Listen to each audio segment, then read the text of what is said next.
How's it going? Welcome to the channel. So today we're taking a look at this Cybervelo 48 volt step through electric bike. Kind of on the budget end, but it's got some, nice features too.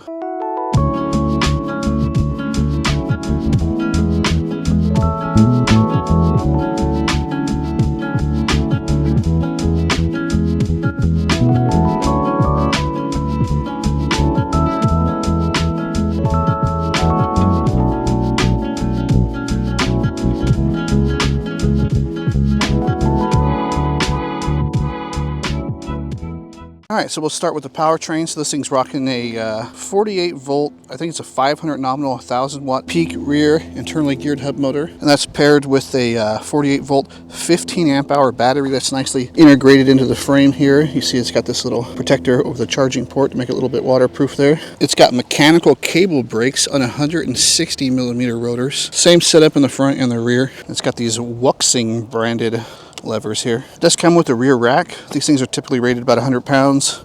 Pretty nice seat. It's comfortable. It's got a little shock in the post there to sort of absorb a little bit of the bumps, make it a little bit more comfortable because it doesn't have a rear shock. So it's considered a hardtail. So you got these plastic fenders in the front and the rear. They do just as good as aluminum or metal, so they're just fine. And then you got your basic 7-speed gears with a Shimano derailleur there.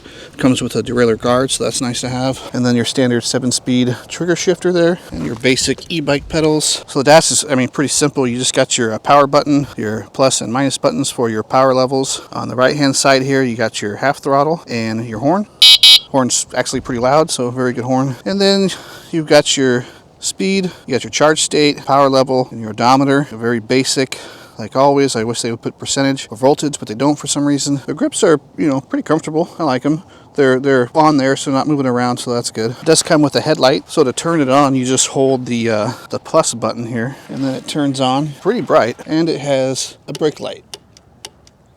No turn signals on this one, but you don't really need it. It does come with non-adjustable front forks, and it has 26-inch wheels with 26 by 2-inch tires with your, sort of normal street tread here. So this is a street bike, not an off-road bike. It comes pre-drilled for a basket up front, so if you want to buy one off Walmart or something like that, you can stick one on there, no problem. And it has the stem here is adjustable, so you can lay it all the way forward, so it pushes it out and down, or you can bring it up and towards you. I have it all the way up right now. Actually, it's pretty cool little feature. So if you're someone with back problems, you can raise those handlebars up pretty good. Well, that's pretty much it for the specs. Let's just take it for a ride and see how she does. All right, so first we'll test the speed, kind of going slightly uphill, and then we'll test it kind of coming down.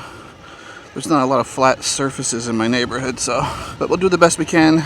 So right now we're at flat. We hit 25 miles an hour, 26. Now we're going to be going uphill, 25, 23. Yeah, it looks like 22 miles an hour. That's actually not that bad for going uphill. Now let's test it going downhill. So for the free spin, if I take the rear wheel off the ground, it'll go to like 30 miles an hour. It's not super torquey, so it takes a little bit of time to pick up speed, but it does get up there.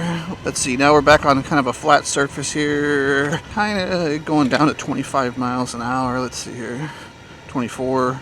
Yeah, 24. So it looks like, yeah, on a flat surface, it's about 24 miles an hour. Going slightly uphill, about 22. We're going to go test a steeper hill in a minute here, but yeah, it just gives you some idea what the top speed is in full power mode. All right, so let's test and see how fast the power comes on when you're pedaling. That was like 4 turns. Let's try that again. Let's see here. Yeah, that took like 4 turns. So I don't know if that's like standard or what's going on with that cadence sensor, but that is not good. Once it gets going, it works fine, but wow, 4 turns is kind of a lot. Up here, let's try it from like a complete stop and see how it does. Do you have to do faster? 1, 2. Oh, you know what? I think it comes on sooner, but I just can't hear it very well. I think that's the deal. On. Oh yeah, it takes 1 turn. I'm sorry.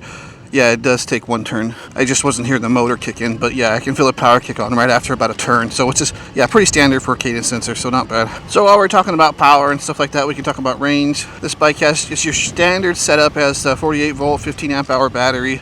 Put the watt hours right here, but I'm pretty sure it's 720 watt hours. So this motor, I'm I think it's 500 watts nominal and 1,000 peak, and it feels right about there. You got a decent amount of acceleration. It's not torquey by any means, but you know, it'll get you up and going, no problem. So it's not at all a off-road bike, but I'm going to test out this front suspension anyway since it has it. You get a good idea of the torque too when you're doing this little off-road bits. Actually, it feels pretty good. Yeah, it's eating up the bunch pretty good. I think it has pretty big 26-inch tires there, so it's going to eat up some of the bumps. There's no suspension in the rear, but it does have these front forks. Yeah, it's fine. You can definitely do a little bit of super mild, like off-road, if you got like dirt trails and stuff like that, or just doing like basic grass stuff like this. If you're going to your favorite picnic spot or something like that, or going to the park. But this bike is it's a road bike. It's not meant for off-road at all. Might as well test it since we're over here. Yeah, the torque's actually pretty good. It's not bad. Cool, that performed actually better than I thought it was going to. Alrighty. So as far as ergonomics, it's actually really comfortable.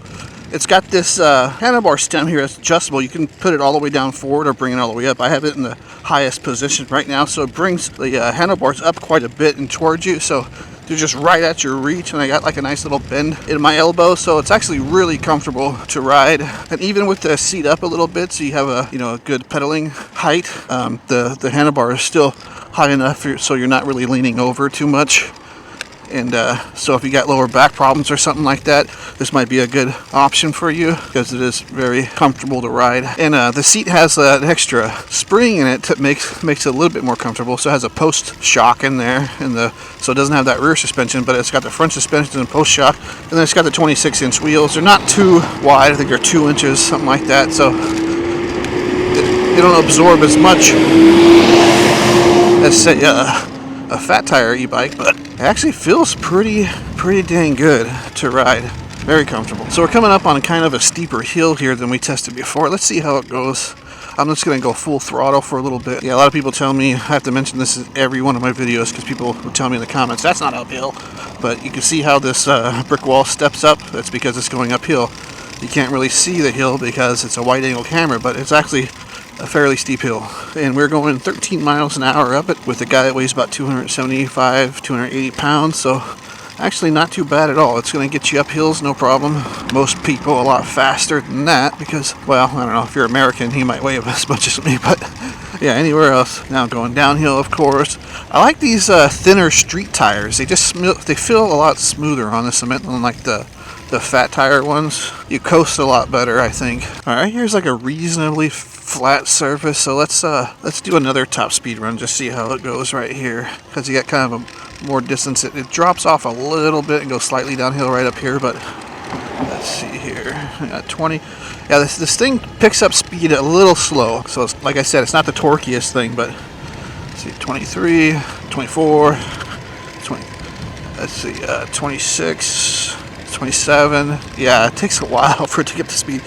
But it's rated for 28 miles an hour, so if it hits 28, then that's good. 27.9, 28, there we go. So I hit the rated top speed, just needs enough room to get up to that speed, which is, it's fine. So this is more of a budget bike, so it doesn't come with hydraulic brakes, it comes with cable. There's still disc brakes, but let's get up to about 15 miles an hour or so and just hit them really quick and see how they feel. Alright, and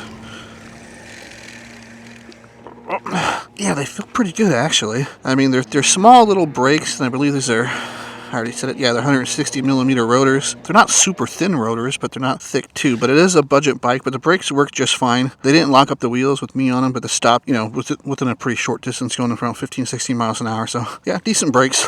Not the best, not the worst, but definitely, nothing to be concerned about. They work. Again, off-roading feels actually pretty decent on this. Surprisingly good. Well, final thoughts. It's a pretty nice and comfortable sort of entry-level e-bike. I'll put the price right up here. I'll put the price on the screen here, so this is the price at the time of filming. They change sometimes, but there's going to be a link and probably a discount code down there in the description, and that's going to do it for this one. Thanks a lot for watching to the end. I really appreciate it. Don't forget to like, subscribe, comment, all that kind of stuff, and I'll see you in the next one. Bye.